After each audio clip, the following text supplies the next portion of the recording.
check. There we go. There we go. Dog check. Where my dogs at? BOC in the building. Browns of Columbus. Dog talk with your man's Mr. Bingo. We'll be talking about a lot of things Browns this week. We'll be reviewing last preseason game, joint practice with the Eagles. Um, and we also be talking about some other things going on, the upcoming preseason game, what to look forward this season, and much, much more. Yes. Here we go. Can you hear me out there? Now make sure you like, add, and subscribe to the BOC Browns of Columbus channel. We'll be making some bigger and better moves, changing a little things up on here as I get more educated, and more wisdom, more of these shows up under my belt. So as I grow, you grow. This is something I love to do. I love to talk about my Browns. Um, Anyone that knows me, I'm a diehard Browns fan, been for years. Seen them go away,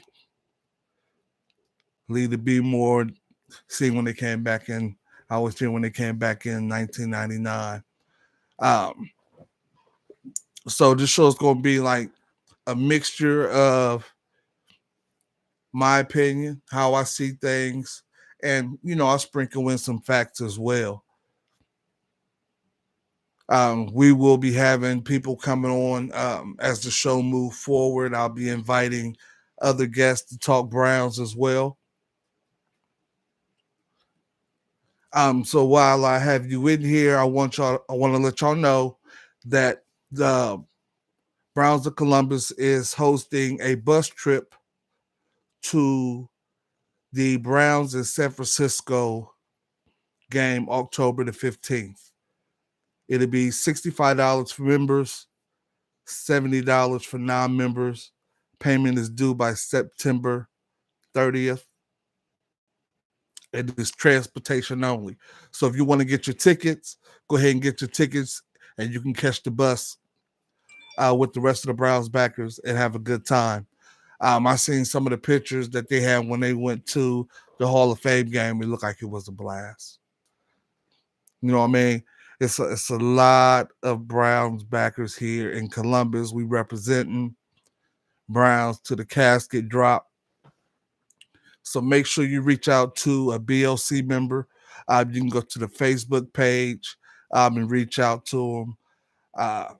Or you can send an email to brownsofcolumbus@gmail.com and try to get your seat, or let them know that you're interested in taking the bus ride to the Browns of San Francisco game on October the 15th. Also, we usually get together game days for the Browns at the Savoy Club out east off of Bryce Road. Those that are familiar with Columbus area know where it's at. That's when the Browns are on. They have multiple screens, music playing. You can get you a cocktail, drink, enjoy what's going on, and be with other Browns fans like yourself. Come, you can dress up in your dog pound gear, because there'll be a lot of people in there that's dressed in I'm just saying, let's keep it orange and brown. So make sure you like, subscribe, let your friend know, let your people know. Every Wednesday at 9 o'clock, Dog Talk with Mr. Bingo here on YouTube. Browns of Columbus channel. Um, I don't know how many of y'all watched the game last week because I know it's a lot of people that don't really get into football during the preseason. I'm one of those that like to watch. I know a lot of fantasy football players like to watch preseason games so they can see not only the starters, but some of the backups that they might be able to grab off, wires, or might be a sleeper that they can get in fantasy football. So they tend to like to watch it, especially when the starters are playing, to see how some of these players are uh, either in shape, how they doing during the preseason, whether they should draft them or not. Because I know coming up is a big draft. A lot of players, a lot of people are getting their fantasy football leagues together right now. If you think that I should do it, leave me a comment. I'm not a big fan of fantasy football, one, because I don't have time to maneuver like that. I did it last year, came in second place. It was kind of fun, but it's just not something that I'm real, passionate about. I got other things I like to do other than, sit there and move millionaires, billionaires around, to try to see the game. Then I gotta watch all the games differently now. Like right now, I can watch the game in its essence, just be a student of the football. As a fantasy football owner, you got to watch and root for other players, even when they're playing your team. Sometimes I find it kind of difficult. I be in my own, my own space when I'm watching the game because I watch it a little bit differently, since that I played the game. So it's different things that I look for other than touchdowns, long runs. I try to really watch different players that I'm interested in to see how they doing. So even if they don't shine, I could tell whether they had a decent game just by watching, keeping an eye on them. A lot of people just watch the ball go up, come down, catch, and go. Last preseason game, even though Myles Garrett didn't play, that defense looked like it's going to be something to reckon with this year. And I really want to touch on it because I know it was a sore spot for a lot of Browns fans last year under Joe Woods, on how the defense was really holding the team outside of other things. Not having your number one quarterback be able to play until the second half of the season or the last 6 games. Um, but if you had a stout defense, some of those games that was in question could have came out the Browns' way. I have a theory, and I believe that one, the defensive line outside of Myles Garrett was suspect. They didn't go out the James Woods defense and get any real defensive linemen. You know what I mean? They got some in the draft, and they was hoping that they would develop and they could use them. Um, but I don't think they had the body type to do what Joe Woods wanted them to do. He was more of a zone on the back end, mask, some man, but the front was pretty much a catching front because they play zone on the back end. And to me, playing defense and playing linebacker position, when you play a zone, you're in a read and react mindset, disposition. Jim Schwartz is bringing a more aggressive defense in, which is going to play into the strengths of Myles Garrett, Denzel Ward, Emerson, because on the back end, the talent that I have seen that our backs have is more man to man based.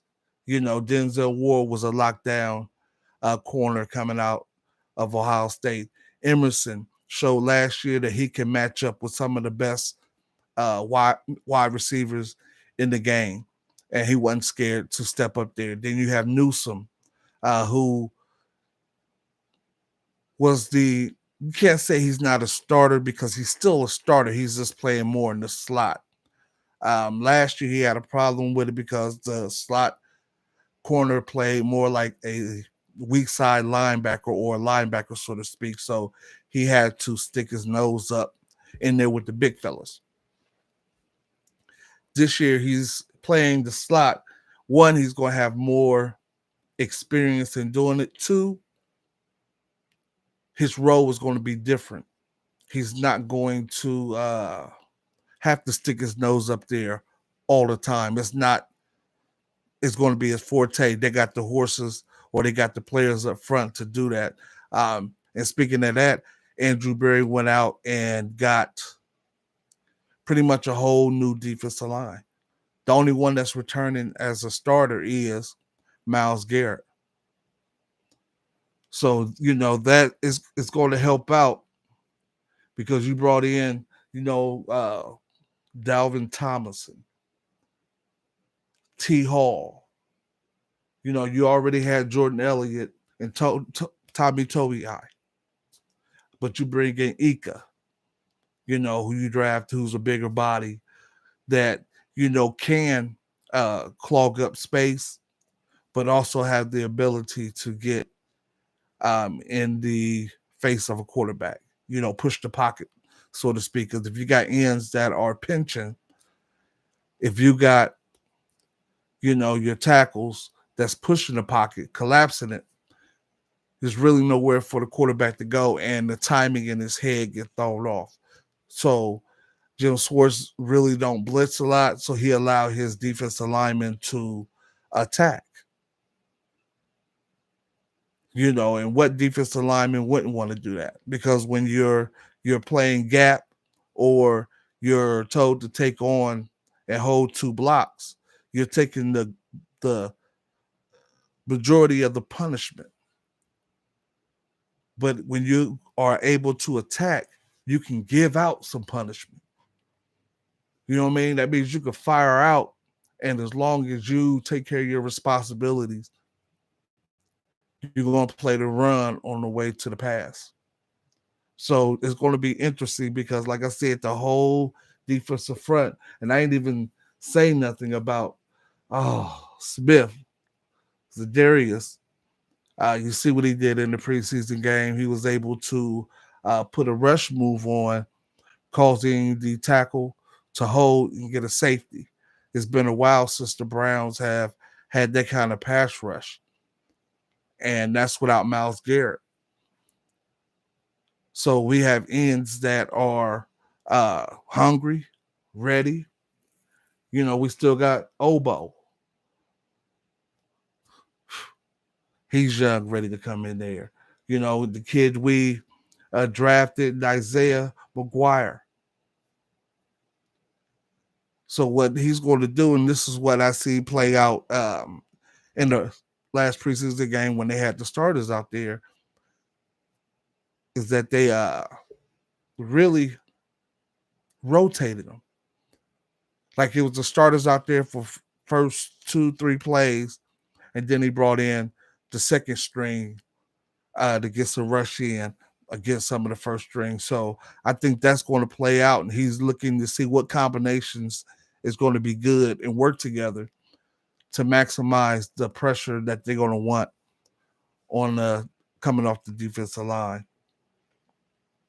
Now I want to talk about 3 players to me I felt stood out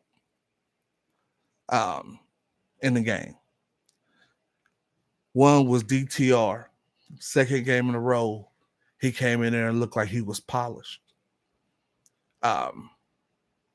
The experience that he had in college paid off. He didn't feel like or look like the game was too big for him sometimes when you draft these quarterbacks, when they get in there, their head is swimming. Timing is fast, so on and so forth. I really can't, speak on what's going through their head. I can just assume, as a fan, assume what's going on. But I remember a day when uh, quarterbacks spent 3-4 years in college before they came to the pros, and they was a little bit more, a little bit more polished. Now we bring in some of the players in early with minimum game experience. So when they get in the NFL and they're throwing against some of the best, the game is a little bit too fast, and they really can't handle it. DTR, kudos, my man, because you showing and you're making a name for yourself to where first preseason game you was the fourth, or he was the fourth string quarterback.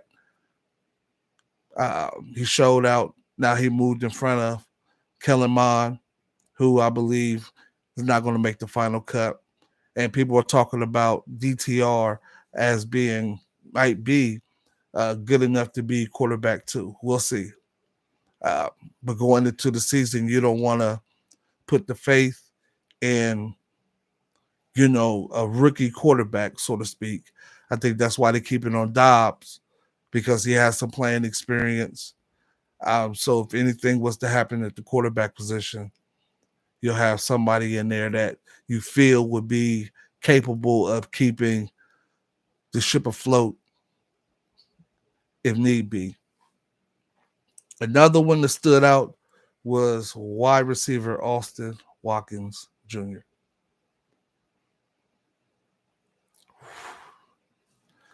I mean, just it's one thing to be in the right place at the right time, but it's also good that your quarterbacks believe in you, that when they will look your way, knowing that you're either going to get open or you're going to catch the ball. It seems though the last two games, even though he's deep on the depth chart, I think he's right now fourth, maybe fifth string, fighting to get on the team. The quarterbacks are looking at you in game time, and you are answering the call. Well, he's answering the call by making, the plays, touchdowns. He's averaging almost 13 to 14 yards to catch, reliable hands. So we'll see with the speedster going down. It's a couple players that he might have to navigate through, but I don't think that if at this point with what he put on film, if the Browns was to try to sneak him onto the practice squad, I believe it'll be somebody out there that's going to take a chance with this young man. He put that much good work on film. Another one is Ronnie Hickman, safety from O State, Buckeye. Came to the Browns as an undrafted free agent last week. Even though it was against the threes, he had 2 interceptions. He's fighting to make the squad. I think his position and his path to making the squad is probably going to be a little bit easier than Watkins. One safety spot is really not that loaded. He got Bell, who's right in front of him, but Bell's a little bit older. Not much. I hate, sometimes I don't like to describe, players like that, because it's hard, for those players that's putting their blood, sweat, and tears to the field, on the field, to have to feel like you've been in the league 3-4 years, now you're getting older. No. So, but that is the word that I'm hearing, is that Bell, I guess he got Hickman by 3 years. So if Hickman put another game or two on film, it's more likely that the Browns would keep him over Bell, seeing his upside. He's younger and a cheaper commodity because he's a rookie. So it's only two in front of him, Tillman. You have Delpit and McLeod, and then Bell. So if Hickman, you know, keep doing what he's doing, he has a chance to make it, especially if he goes to the special teams coach and asks him, you know, coach, what can I do? Is there a spot for me on special teams? You know what I mean? You put yourself out there like that, you're more likely to get get a spot, or just, how can I put it? Not get a spot, but earn a spot. Because then now you have the special teams coach going to the head coach on your behalf, and they're seeing what you're doing on the field. And if you can play both of those, you become a valuable member of the Browns organization.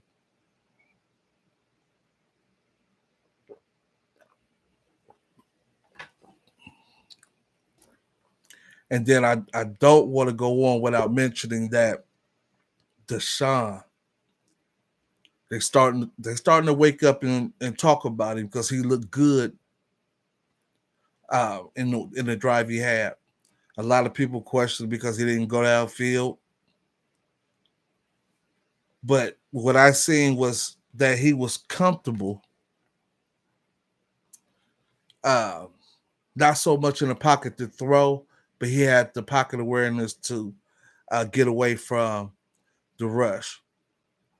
So he was able to move the ball down the field, not only, by passing it, but throwing the run in here there. Then you had Elijah Moore, nice move, getting him.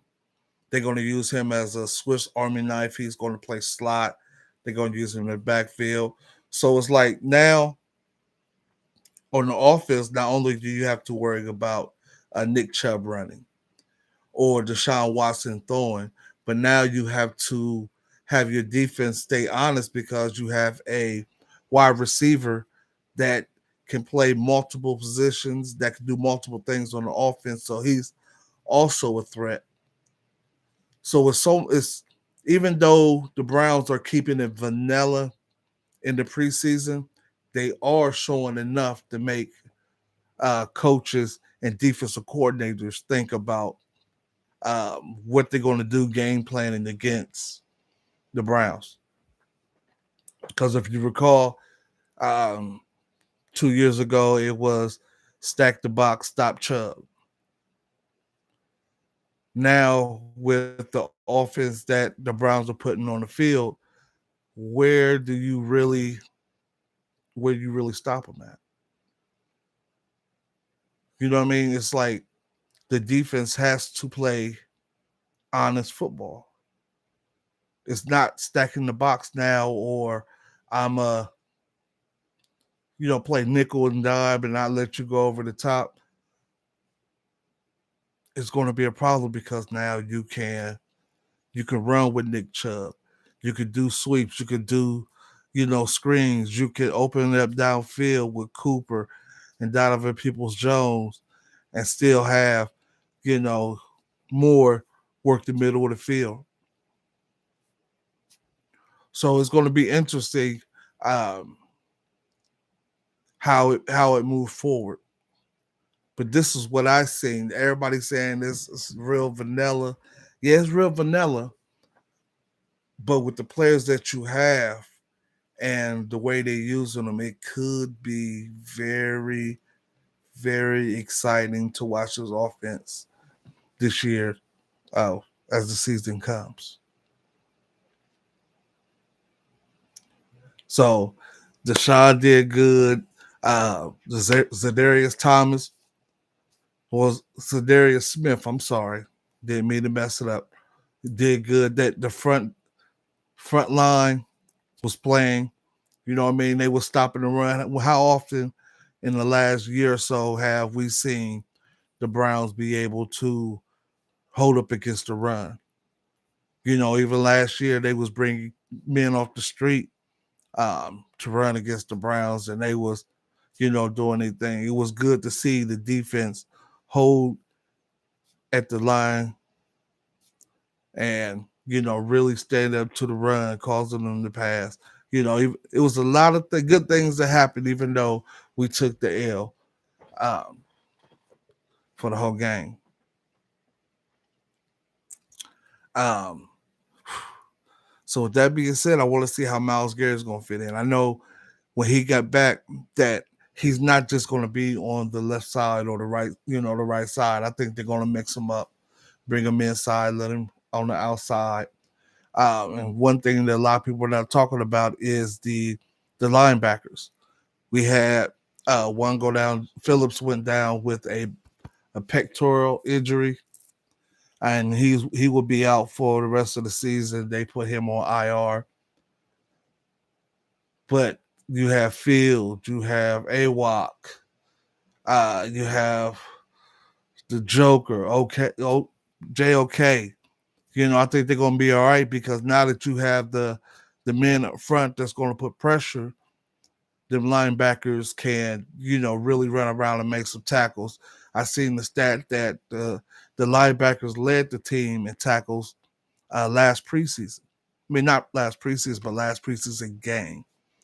Uh, JOK made a beautiful, beautiful read and react on a screen where he got up under the tackle and made the tackle on the running back before he can, really set his feet and get going. So it was good to see him out there moving about, running and just coming in like a missile just to break up the play for a loss or the screenplay. So all this should work together moving forward during this season. But it depends on how they call the games. We know last year Stefanski was good at scheming up and putting plays together for the first series, and then it was a question about making adjustments the rest of the game as the offense would sputter and not be able to move the ball like they did prior. So that's going to be very interesting to see how that play out. Uh, if they do, because coming out this AFC North or this AFC period, it's going to go through Kansas City. It's going to go through Cincinnati. Um, but we should be right there to answer that call, knock on that door, or kick it in, need be. Starting to hear people I don't want to start,